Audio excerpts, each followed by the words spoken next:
திருடன் என்கிற சாத்தான் இந்த உலகத்துல இருக்கிறான். அநேக விசுவாசிகளும் கூட அதை நம்புவதில்லை, அதை எண்ணுவதில்லை. சாத்தான் என்கிற ஒரு தீய சக்தி இருக்கிறது. எப்படி ஆண்டவர் என்கிற நல்ல சக்தி, தெய்வீக சக்தி இருக்கிறதோ, சாத்தான் என்கிற சக்தி உண்டு. அநேக தடவைகள் எதிராளியை குறித்து நாம் சிந்திப்பதில்லை, ஆனால் அவன் இருக்கிறான்.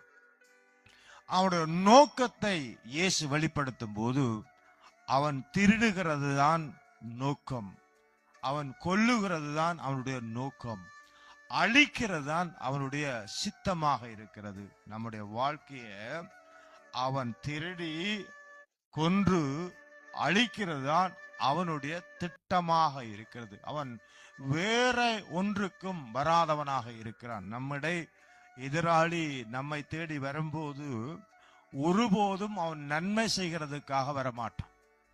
ஆமென்.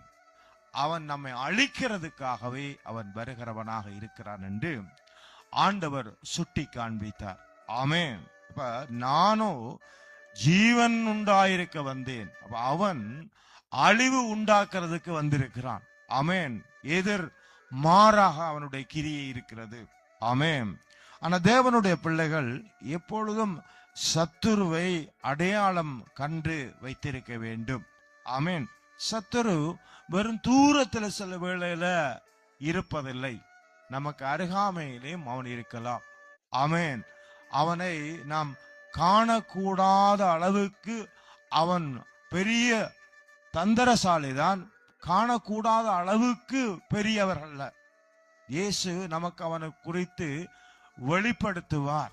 அவன் திருடுகிறதுக்கே அவன் வருகிறவனாக இருக்கிறான்.